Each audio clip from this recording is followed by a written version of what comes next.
Hello, j'espère que vous allez bien. Nous sommes aujourd'hui le mardi 17 juin et j'ouvre aujourd'hui un chapitre 3, donc un nouveau vlog. Clap de début, j'ouvre un chapitre 3. Alors je vous avais laissé dans le chapitre 2, j'avais terminé deux lectures, donc j'en ai commencé deux nouvelles, donc une papier, une audio comme d'habitude. Alors au niveau de la lecture papier, c'est celle-ci. Le titre, donc, c'est Rendez-vous au point zéro de Frédéric Le Ternier. C'est chez Pocket. Il fait. Il y a un petit nombre de pages quand même. 398.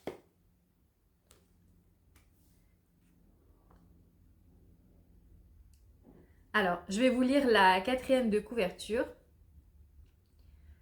Une ville nouvelle pour un nouveau départ. Au cœur de l'été, Cyril et sa mère posent leur carton à la Grande Motte. Pas facile quand on a 17 ans de tout recommencer, mais un beau soir, Cyril rencontre Alice. Lui, l'as du crayon, elle, un appareil photo toujours autour du cou. Dans les mystérieux dédales bétonnés de la cité balnéaire, une idylle naît entre les deux artistes en herbe. De quoi nourrir jalousie et tension dans le petit groupe d'ados auquel Alice appartient. Les voilà tous au point zéro, là où la vague du destin s'apprête à déferler, là où se décide pour les décennies à venir le reste de leur vie. Alors, j'en suis pour l'instant qu'au début, enfin page 100, donc j'avance doucement, donc je pourrais pas en dire grand-chose aujourd'hui. Alors,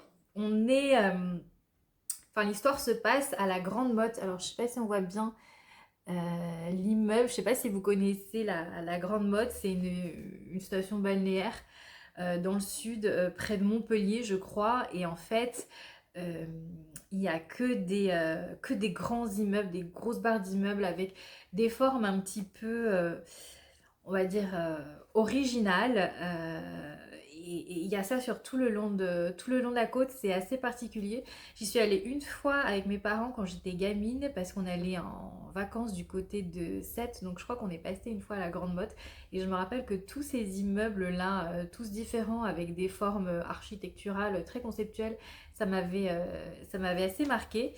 Et c'est la ville qu'a choisi donc Frédéric Le Ternier pour nous raconter son histoire. Alors, ce n'est pas son premier roman. euh, Si, c'est son premier roman, pardon. C'est son premier roman. Et elle vient d'en sortir un autre qui est là. Ça s'appelle Plein Feu. C'est sorti chez qui? Chez Récamier. Ok. Alors Frédéric Le Tournier, avec Rendez-vous au point zéro, elle fait partie donc des révélations Pocket. Je vous en avais déjà parlé. Les révélations Pocket, ce sont des auteurs qui ne sont pas forcément mis en valeur par les librairies, mais qui gagnent à être connus. Et c'est une sélection qui est faite par les éditeurs de chez Pocket. Et c'est vraiment des livres et des auteurs qu'ils ont envie de mettre en avant. Du coup, tout ça, ça fait beaucoup de raisons pour commencer ce livre.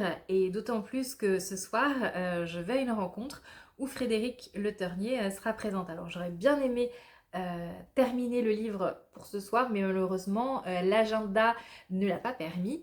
Donc, je l'ai commencé. Je vais continuer dans les transports pour aller à la rencontre. Bien évidemment, je vous prends avec moi aussi. Et puis voilà. Au niveau de ma lecture audio, j'ai commencé ce grand classique, ce best-seller de Olivier Norek, qui est donc Surface. Euh, je vous lis la quatrième. Ici, personne ne veut plus de cette capitaine de police. Là-bas, personne ne veut de son enquête. C'est tout ce qu'on sait. Donc j'en suis vraiment qu'au début. J'en suis page 30 je crois. Ouais, c'est ça. Page 30 et il en fait 390. Donc plutôt long. Euh, pour l'instant, j'aime assez. On est tout de suite plongé dans une ambiance très très sombre. Je peux pas encore dire grand chose puisque je n'en suis qu'au début. Donc je vous ferai un petit update très bientôt. Sinon aujourd'hui j'ai reçu un livre que j'ai commandé sur Vinted. Voilà, c'est le livre qu'on voit partout passer en ce moment. Ça s'appelle Toutes ces fautes de Andrea Mara chez Point. Plutôt épais. Combien de pages il fait? 400... 467. J'avoue que je me suis laissée tenter parce que je l'ai vu passer partout. Alors, j'ai vu des gens qui ont adoré, d'autres qui ont plus ou moins détesté. Donc voilà, je ne sais pas encore où je me situe. Mais je vous lis la quatrième de couve. Une disparition, 4 suspects. Les portes fermées ne dissimulent pas tout. Quand elle se présente au 14 Tudor Grove à Dublin, Marissa Irvine ignore tout du gouffre qui va s'ouvrir sous ses pieds. Alors qu'elle s'apprête à récupérer son fils Milo, venu jouer pour la première fois chez un copain d'école, la femme qui lui ouvre la porte n'est pas la mère qu'elle connaît. Ce n'est pas non plus la nounou, et Milo n'est pas chez elle. La nouvelle de la disparition du petit garçon se répand peu à peu au sein de cette paisible banlieue, et des rumeurs commencent à circuler. Car dans cette communauté pleine de secrets, les gens sont prêts à tout pour sauver les apparences. Ah, c'est une histoire de disparition d'enfants. Ok. Bon, ça a l'air... vu le résumé, ça a l'air pas mal. Donc, on verra quand j'arrive à le caser. Mais en tout cas, moi, il me fait envie. Je sais pas si vous l'avez lu. Enfin, si vous l'avez lu, que vous avez aimé ou pas aimé, n'hésitez pas à me le dire en commentaire. Bon, sinon, moi, je suis en train de me préparer parce que ce soir, je vais à une rencontre littéraire. Je suis invitée par Pocket à une soirée qui s'appelle le rendez-vous des héroïnes, ou héroïnes, je crois qu'on dit les héroïnes, euh, avec 3 autrices qui seront présentes. Donc, Frédéric Le Ternier, je vous ai montré son livre. Donc, pour Rendez-vous au point zéro, il y aura Coralie Jeanne, elle a écrit ce livre que tout le monde a lu, qui s'appelle Et si tu revenais, et une autre qui s'appelle Sally Page, mais j'ai pas retenu le nom de son livre, mais je vous montrerai tout ça tout à l'heure. Bien évidemment, je vous prends avec moi pour le déroulement de la soirée et je vous ferai un petit débrief après. Alors, c'est tout pour moi pour l'instant. Je vous laisse ici et je vous reprendrai plus tard.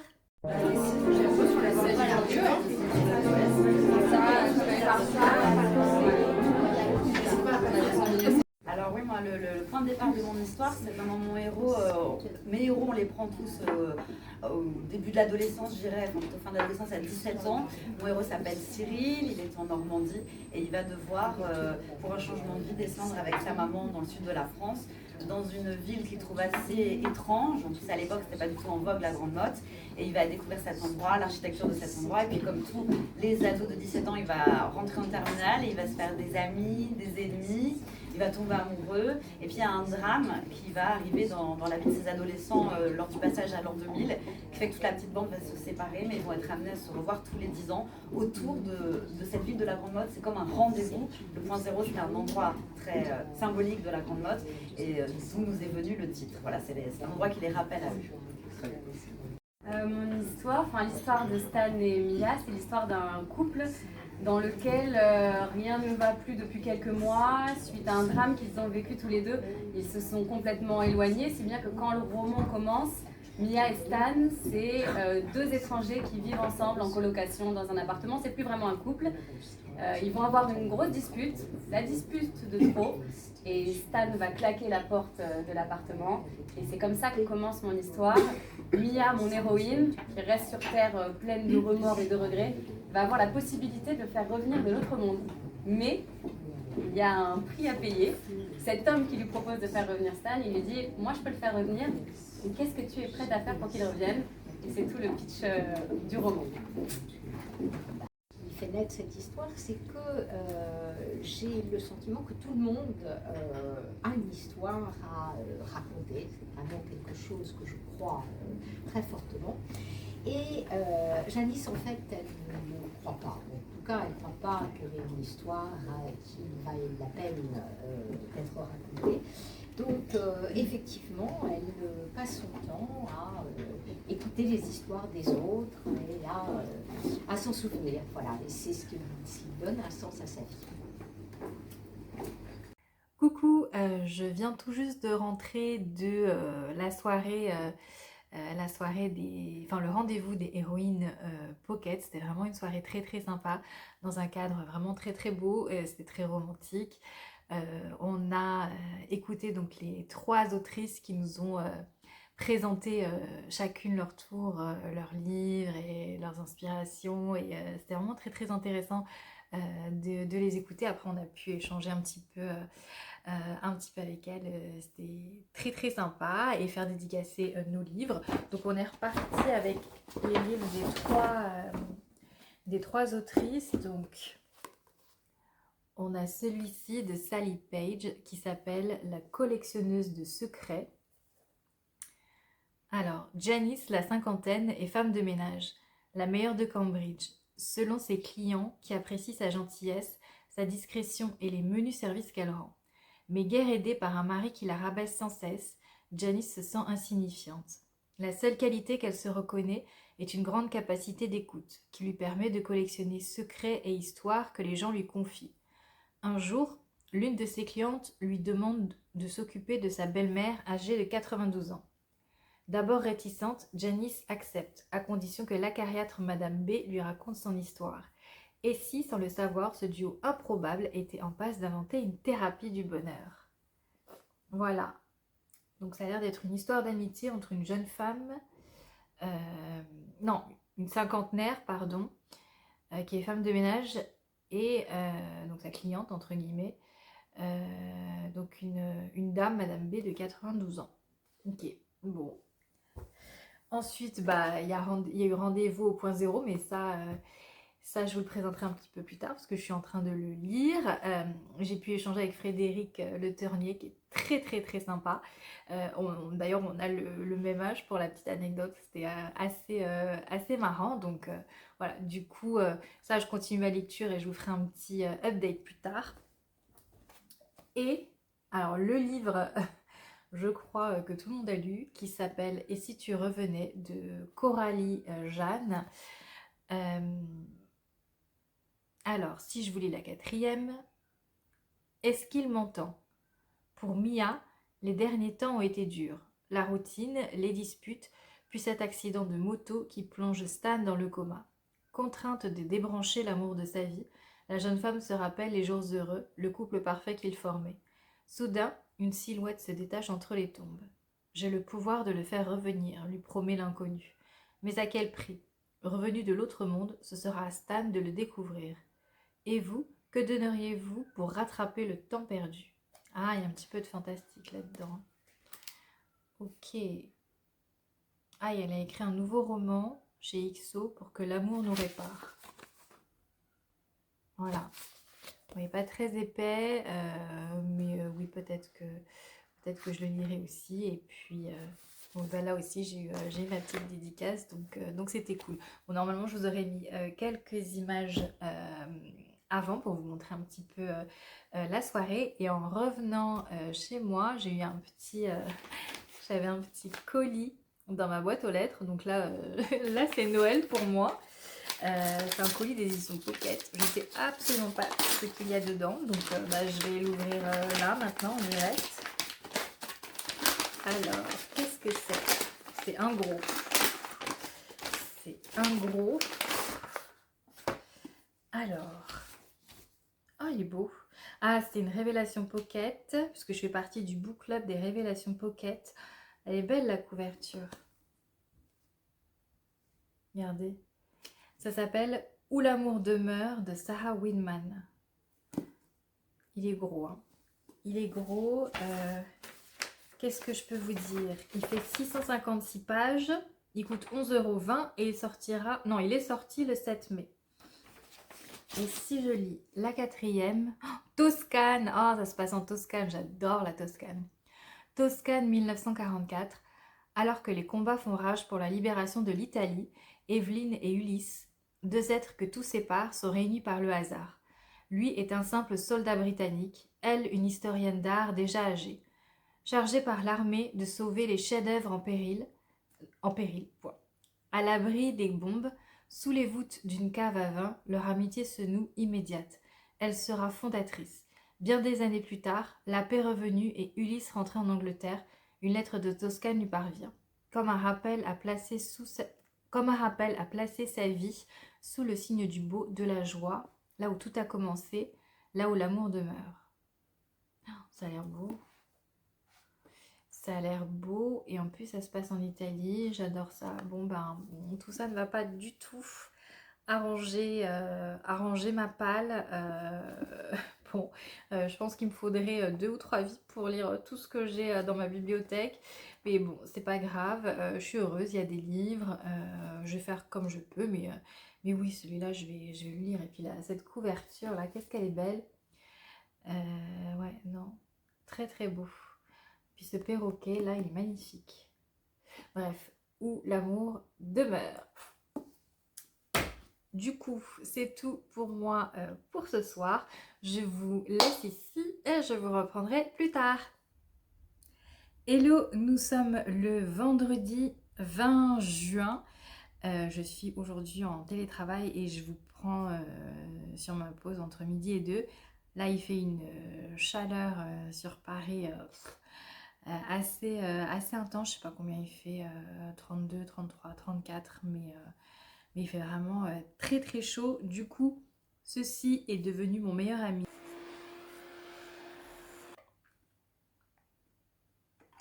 Et aussi, pensez-vous à bien vous hydrater, c'est très très important. Passé par les météos, je voulais vous parler de ma lecture du moment. Alors, je suis toujours dans Rendez-vous au point zéro de Frédéric Le Ternier. J'ai dépassé la moitié. Là, il me reste plus que ça à lire, donc je l'aurai bientôt fini. Si je le termine pas ce soir, je pense que je le terminerai demain. Et j'avance plutôt bien, c'est une lecture plutôt agréable. Alors comme je vous le disais, on se passe n'importe quoi. L'histoire se passe à la Grande Motte. La Grande Motte, vous savez, c'est cette station balnéaire dans le sud, vers Montpellier, avec tous ces grands immeubles. C'est assez bétonné et l'architecture est un petit peu... c'est original, c'est futuriste même, on va dire. Moi, j'y suis allée quand j'étais gamine et c'est vrai que cette architecture m'avait assez marquée. Et donc, on va suivre une bande de jeunes. Ils sont jeunes au début, un petit peu moins à la fin. On suit cette bande de jeunes à 3 étapes différentes de leur vie. La première fois, ils ont 17 ans. La deuxième fois, ils ont 27 ans. Et ensuite, ils auront 37 ans. Donc, on commence le livre en 1999. On va suivre l'histoire d'une bande d'ados. Ils ont 17 ans. Ils sont au lycée. Ils se connaissent depuis qu'ils sont gamins. Donc, on a... Alice qui elle est la fille hyper sympa que tout le monde voudra avoir comme copine, hyper jolie, hyper sociable, etc. On a une autre fille qui s'appelle Jeanne qui elle est un petit peu problématique, elle aime bien causer des problèmes, un petit peu plus une jeune fille un petit peu plus trouble. On a Ludo qui est vraiment pas la grosse brute, mais qui est plutôt carré, épais, très grand, qui a l'air grosse brute, mais qui en fait a un grand cœur.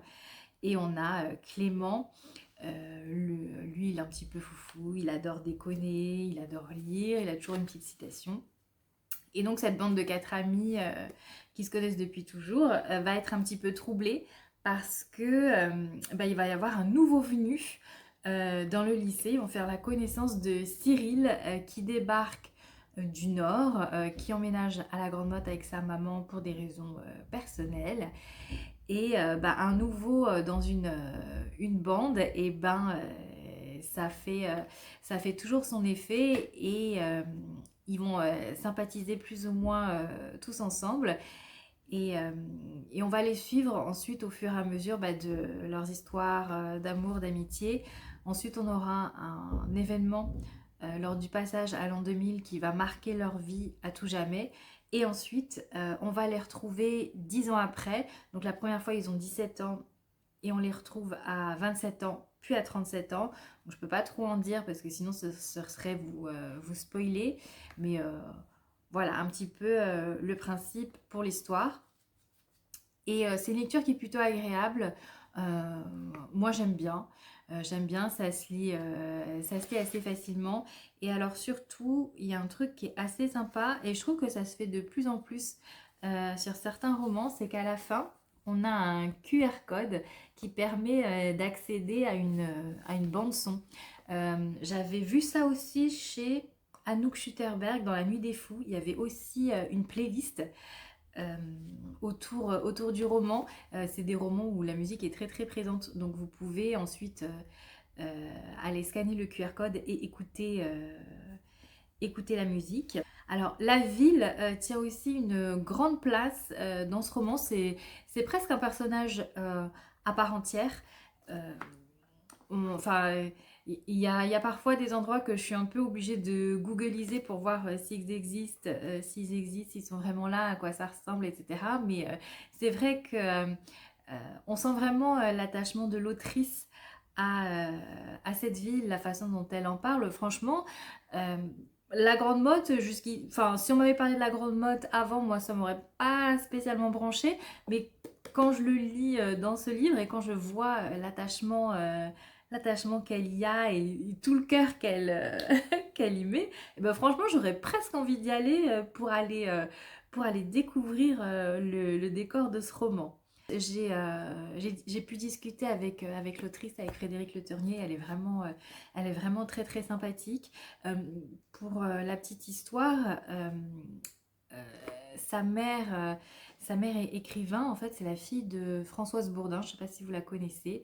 Et c'est d'ailleurs sa maman qui lui a donné envie d'écrire. Bon voilà, en tout cas j'aime bien, c'est un récit, c'est une histoire qui porte sur le souvenir, sur le temps qui passe, sur les rendez-vous manqués, parce qu'en fait c'est vrai que entre les trois étapes de leur vie on va les suivre, cette petite bande de jeunes, il y a des histoires de rendez-vous manqués, euh, alors rendez-vous au point zéro, donc le point zéro c'est un endroit de la Grande Motte, mais c'est aussi quelque part un nouveau départ. Il y a une histoire de nouveau départ, de résilience, de reconstruction, de refaire sa vie, de recommencer à zéro.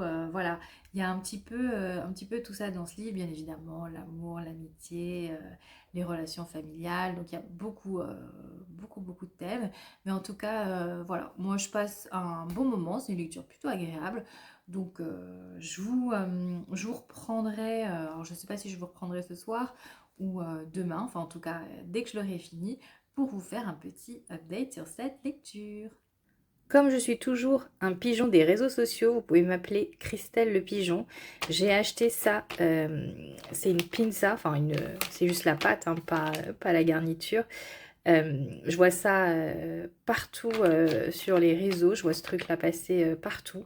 Donc du coup, j'ai acheté. Alors ça se présente un peu, c'est un peu comme une pizza au niveau de la pâte. Et après on la garnit un petit peu comme on veut. Donc moi j'ai choisi pesto mozza.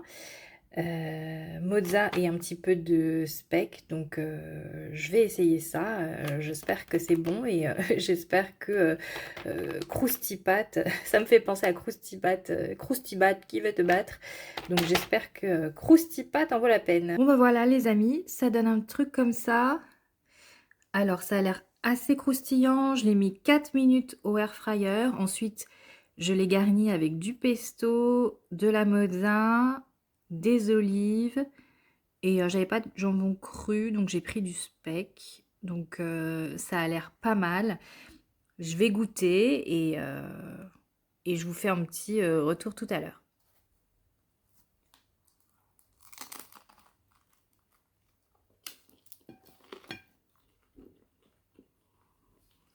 C'est bon, c'est croustillant. Un peu épais, donc avec une petite salade verte. Moi je l'ai découpé à moitié avec une petite salade verte. Franchement super bon. Donc Croustipat Croustipat est totalement validé. Hello hello, nous sommes le dimanche 22 juin et je vais clore ce chapitre 3 et clôturer ce vlog. Aujourd'hui, j'ai regardé la fin de Just Like That, qui est donc la suite de la série Sex and the City. Je crois que c'est la saison 2. Et je dois dire que j'ai beaucoup aimé la fin. Euh, on l'a vu sur les réseaux et j'ai été spoilée avant. Alors si vous connaissez pas la série et si vous n'avez jamais été spoilée, n'écoutez pas ce que je vais dire après. Mais c'est vrai que j'avais déjà vu sur les réseaux que Carrie retrouvait Aidan à la fin. Et je trouve que c'est vraiment bien joué. Je trouve que tout au long de la saison, les personnages ont une belle évolution. Je trouve qu'on s'attache de plus en plus à eux. Au début, j'ai vu quelques petits défauts, mais bon, finalement, voilà, la vie et leurs évolutions font que bah, je me suis attachée de plus en plus. Et ce dernier épisode, je dois dire que j'ai versé une petite larme pour le dernier épisode de cette saison et vraiment c'était très très très émouvant et j'ai adoré et je sais pas si je vais enquiller sur la prochaine saison tout de suite. Je pense que je vais regarder autre chose entre temps et ensuite je vais y revenir. Je sais pas si vous êtes comme moi, mais j'aime pas regarder toutes les saisons d'un coup. J'aime bien faire une saison d'une série, après j'en regarde une autre et puis ensuite j'y reviens et je regarde la saison d'après. Ou alors je sais pas si vous êtes comme moi, c'est un peu comme les sagas. J'aime bien les sagas littéraires. J'aime bien lire un épisode, enfin lire un épisode, n'importe quoi, lire un tome d'une saga, passer à autre chose ensuite, revenir à la saga initiale et lire le tome suivant. Donc c'est un petit peu pareil pour les séries. Il y en a qui préfèrent tout lire d'un coup. Voilà, moi j'aime bien aller un petit peu à droite à gauche et y revenir. Alors c'est plus long certes, mais sinon je trouve que c'est trop focalisé sur un seul sujet. Voilà, c'est tout. Mais en tout cas, la série, enfin la fin de la série est vraiment vraiment bien. Et ce dernier épisode, c'est vraiment ce que je retiens. Il est ultra ultra émouvant et j'ai quand même hâte de savoir ce qui va se passer ensuite. Ouais, sinon, au niveau de mes lectures, je vous avais laissé à la Grande Motte avec Rendez-vous au point zéro. Je l'ai terminé. Je l'ai terminé hier et j'ai vraiment passé un très bon moment avec ce roman. C'est un roman qui est plein de nostalgie. En fait, il m'a rappelé un petit peu ce que c'est que de tomber amoureuse quand on a 17 ans, d'avoir une bande de copains inséparables et des événements de la vie qui vont faire que, je peux pas en dire beaucoup.